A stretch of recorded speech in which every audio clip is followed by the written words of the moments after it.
Magandang araw mga kaibigan.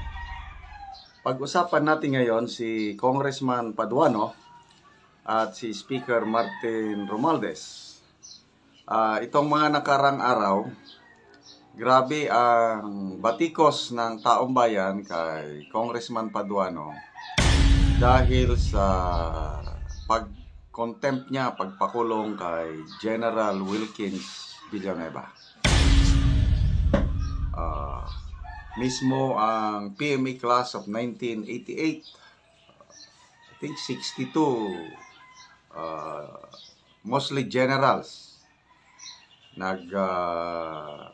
perma ng manifesto expressing their support to General Wilkins Villanueva at kinokondena nila yung pagpakulong sa kanilang classmate. At ito, sinabayan ng publiko. Naglalabasan na ang mga record, mga nagawa ng Alex Bongcayo Brigade na pinanguluhan ni Congressman Paduano nung nasa kabila pa siya. So, sa dami ng batikos na natatanggap nitong Congressman Paduano, nagsalita na si Speaker Martin Romualdez. Dumipensa na siya, to the rescue. Ito, yung statement niya, basahin ko ha. Ipinost ng Starlight. Sabi ng speaker, ginagawa lang niya ang trabaho niya. Okay.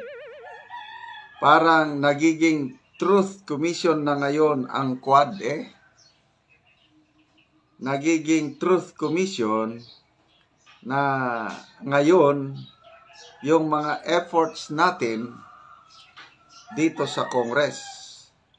Because this is the place, itong venue natin, yung forum where we can come out and ferret out the truth. Wow! Yun po. So, trabaho lang daw yun ni Congressman Paduano.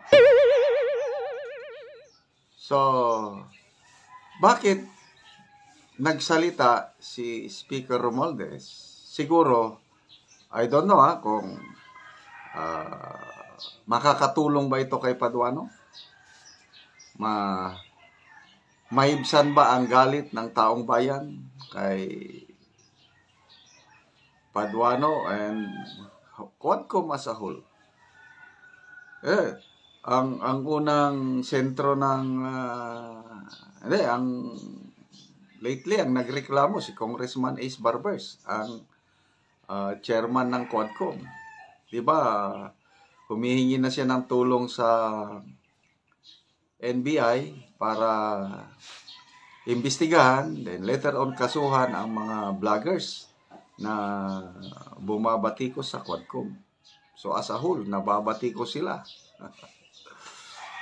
And then, ito ngayon, lately, singled out si Congressman Paduano, binabatikos ng iba't ibang sektor ng society dahil nga sa pagpakulong kay So, Truth Commission daw, yung Quadcom.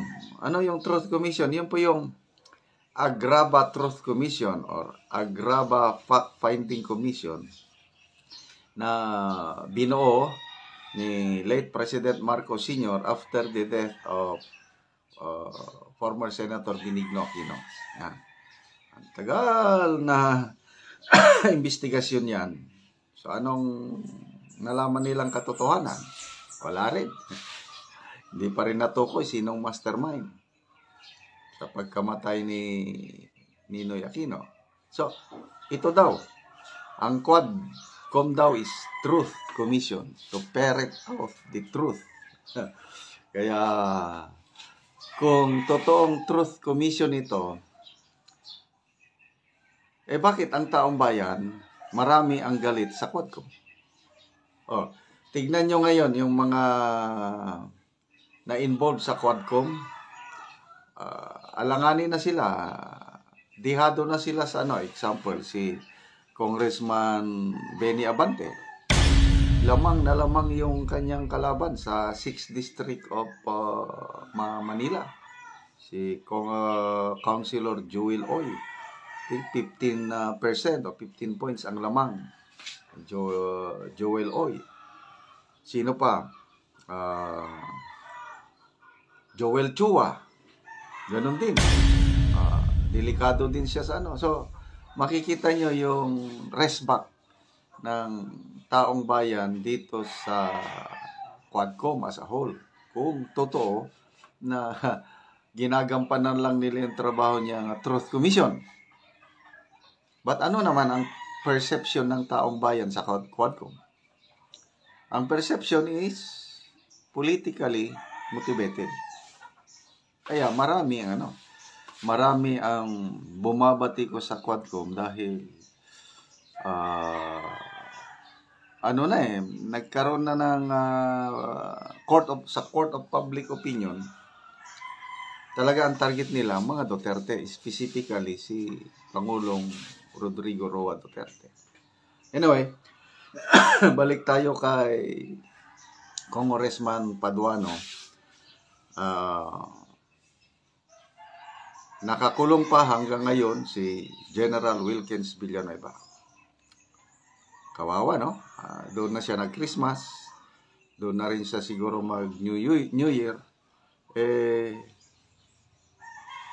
Anong kasalanan niya? Yun lang, hindi nagustuhan ni Congressman Paduano yung sagot niya. Sabi niya, lying. Refusal to answer. Sumasagot man. In fairness, sumasagot si General Wilkins Villanueva. Hindi lang nagustuhan ni Congressman Paduano yung sagot niya. Are you lying or not? No, sir. Kaya lang. Are you lying? I'm giving you the last chance. Are you lying? No, Your Honor. O yun, cited in contempt. So, sabi nga ng isang police major general, pwede daw magkaroon ng trabaho si Congressman Paduano sa NBI as forensic expert. Kasi mayroon siyang special skill to determine who is lying and not lying. Hindi mo na kailangan dumaan sa lie detector test. Si Congressman Paduano, just mere instinct, ma-determine niya na yung kasi yun ang kanyang skill daw eh. So, ganon katindi itong Quadcom ngayon, yung hindi nila makursunadahan ang sagot. Yun na. Kulong na. But anyway, sabi nga ni Senator Bato, may hangganan ang lahat. There's always a time of reckoning. So, to General Wilkins Villanueva, konting tiis lang. Isama na rin natin si Colonel Grijaldo. Ganon din na may napanood akong parang video message niya. Nasa loob siya ng kulungan eh. Nagsasalita na sarap sanang makapiling ang pamilya. Sabi niya, kailang nandito ako ngayon sa kulungan. May nag-post na ito na daw si